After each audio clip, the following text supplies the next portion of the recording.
Well, good morning, everyone, and welcome to the third podcast in the Shoosmiths Planning Team's series of podcasts, coming to you live from various properties across the national area.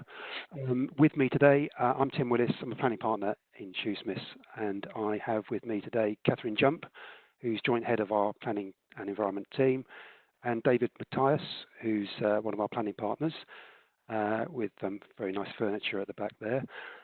Today we are going to talk to you about a very interesting and we think quite urgent subject which needs to be discussed and hopefully resolved by government in the next few days and weeks, which is extensions of time for planning permission. And David, Scotland have taken the lead on this, I understand, in terms of allowing developers a bit more time to implement planning permissions.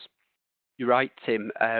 Scotland's coronavirus bill has yet to be added to the statute books, and in there is an express power or an express measure which is being taken to extend the lifespan of all planning permissions which are due to expire within the subsequent 6-month period. So as and when it goes on the statute books, from that date, it's assumed it's going to be some point this week, but from that date, for a 6-month period, any permission that is due to expire from now until October of this year will automatically be extended for a 12-month period, and that 12-month period runs from the date that the bill becomes an act.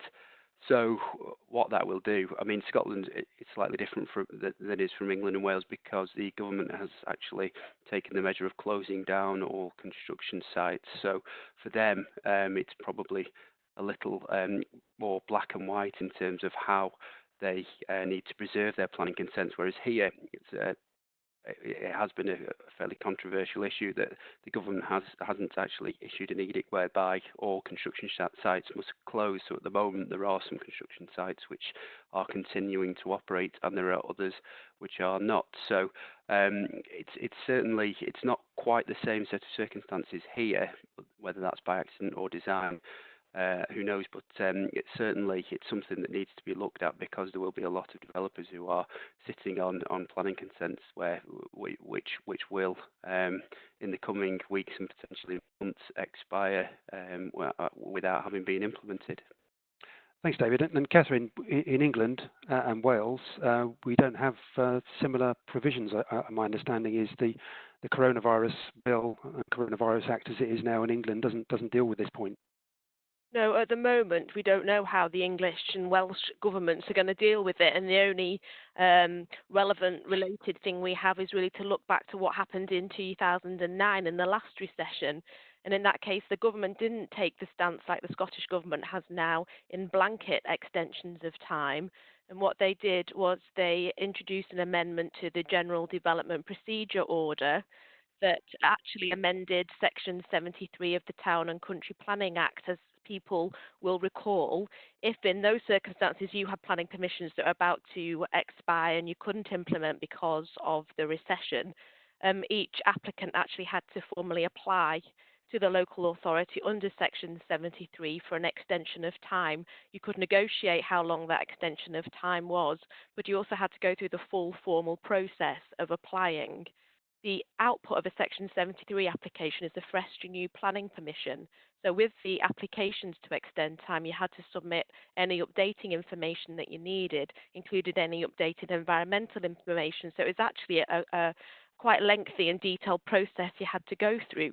You also had to update your Section 106 agreement with a deed of variation.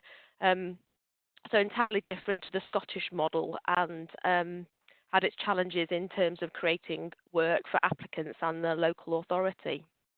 So the fact that the Coronavirus Act in this country doesn't cover that, then you think it can be dealt with by secondary legislation just to make that decision a bit easier for the government at this stage? Yeah, I think there would be no problem legally by updating the development management procedure order that we have now in the same way to enable some blanket extensions. I suppose what I'd query, and it'll be interesting to see how Scotland's going to deal with it, is how you record that you've got a planning permission that falls within this 6-month time frame that David talks about. Because under the 2009 process, you got a new planning permission, a new piece of paper with new dates. In this, I guess we're going to have to imply and infer the new times, and just remember when you're looking back that planning permissions will appear to have been implemented out of time potentially. Yeah. You have to take extra care when carrying out DD in the future, just to make sure that a permission, or double check that it doesn't fall within this particular window. Yes. And I suppose from a developer's point of view, this would be seen as a good thing, because it does take the pressure off in the event that their permission is going to expire. What's the view in terms of the local authorities' approach to this sort of legislation? David, do you think they're likely to welcome it?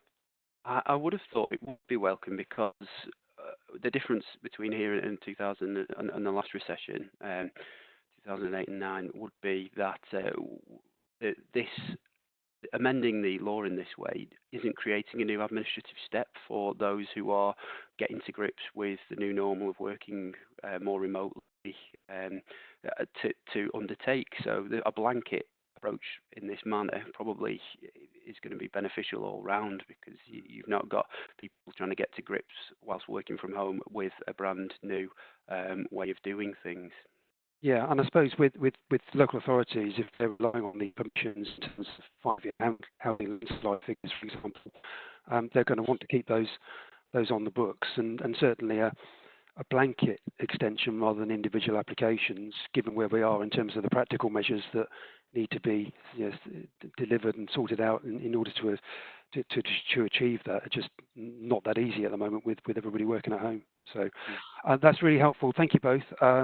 That concludes this particular podcast, and no doubt we'll revisit this subject and probably prior approvals in our next podcast. Thanks both. Thanks, Tim. Thank you, Tim. Thanks, Bye. Catherine. Bye-bye. Bye.